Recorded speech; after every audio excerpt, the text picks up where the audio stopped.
Do you ever sometimes need to hear the same thing more than once for it to really sink in?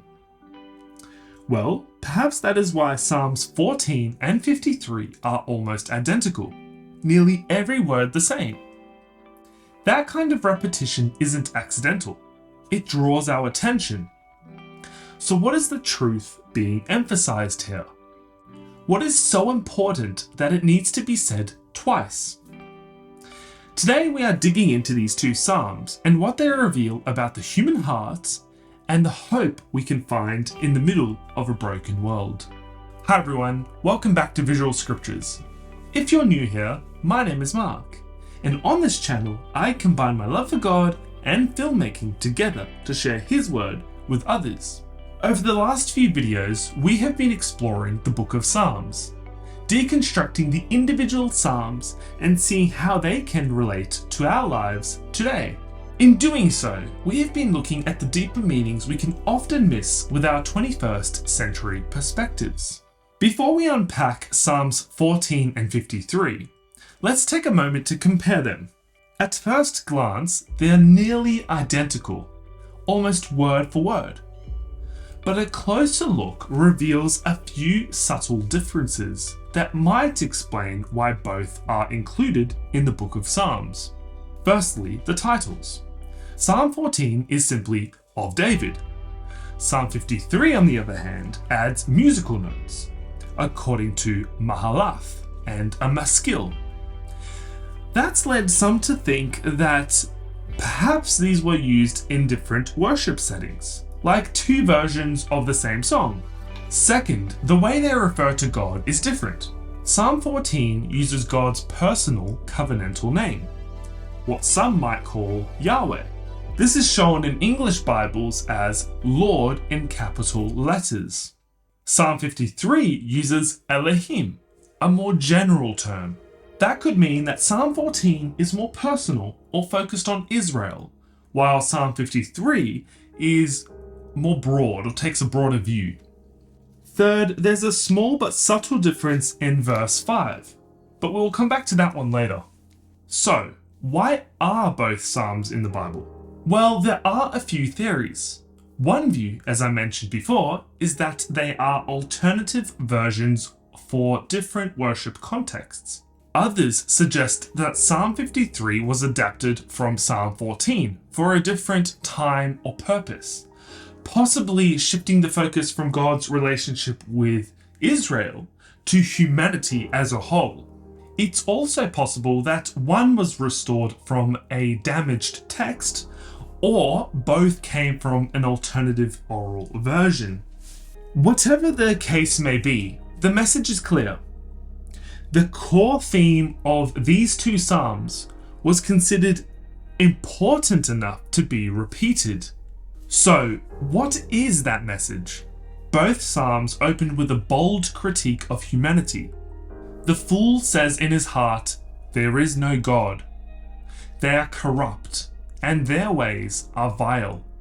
There is no one who does good. At first, it sounds like a comment on atheism, people who deny God's existence, or perhaps it's referring to someone who's simply unintelligent. But in Hebrew, the meaning is far deeper. The Hebrew word for fool, aval, doesn't mean someone who's unintelligent. It refers to someone morally and spiritually corrupt, someone who lives as if God doesn't exist. This isn't about doubt, it's about how someone chooses to live, rejecting God's wisdom and embracing wickedness instead.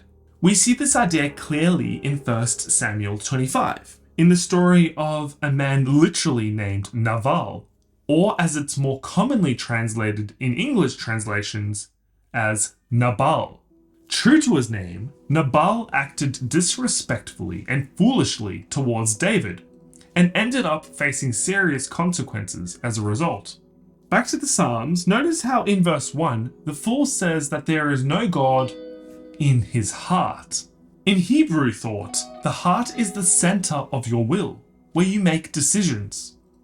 So this isn't just a passing thought, it's a chosen mindset, a deliberate rejection of God's authority. And that's the hard truth that these Psalms highlight. When we push God out of our hearts, our actions begin to show it. This corruption isn't just isolated to individuals. The psalmist goes on to paint a picture of widespread corruption. The Lord looks down from heaven on all mankind to see if there are any who understand, any who seek God. All have turned away. All have become corrupt. There is no one who does good, not even one. You might relate to this.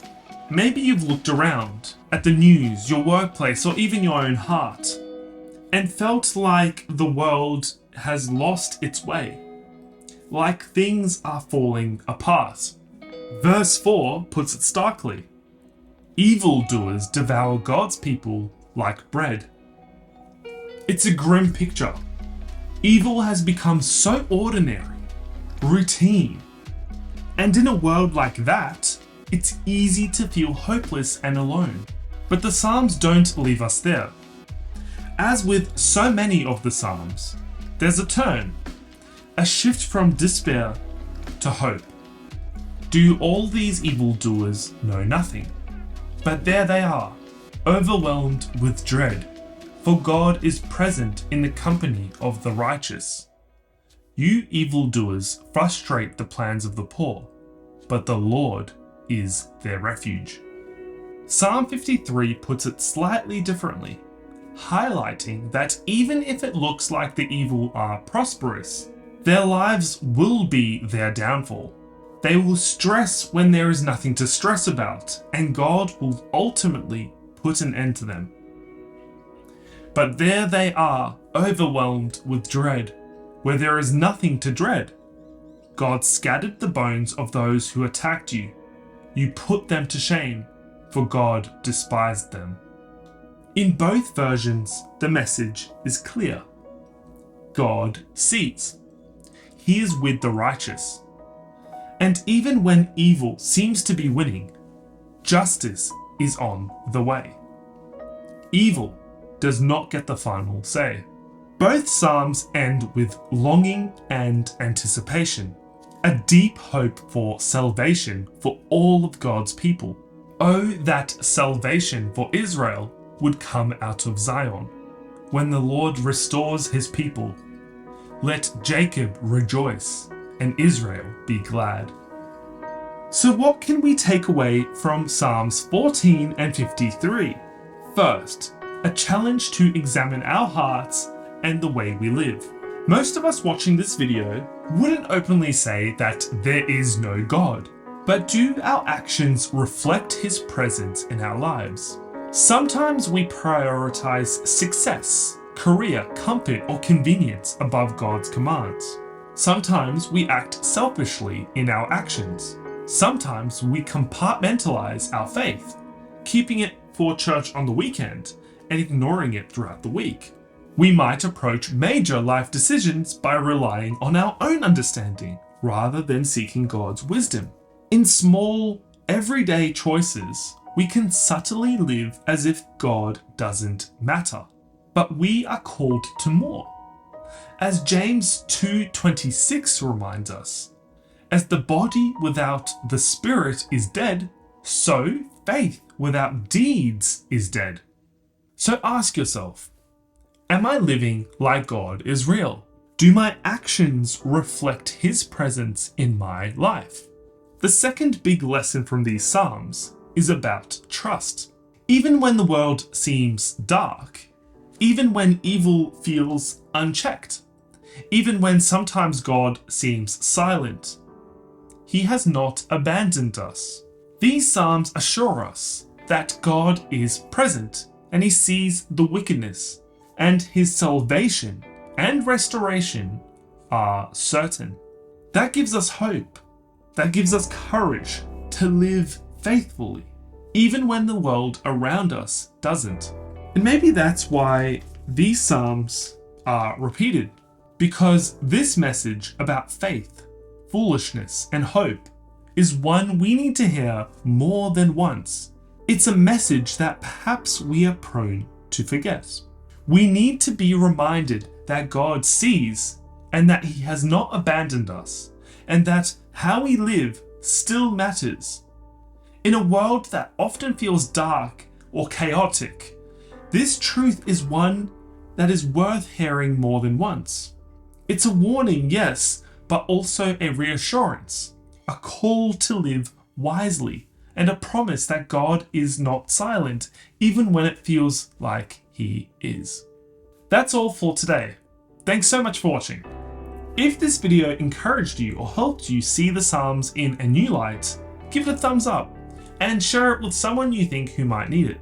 And if you haven't already, hit subscribe for more videos on the Psalms and how they can apply to our lives today. Thanks again for watching, and until next time, stay safe and keep that faith. Bye.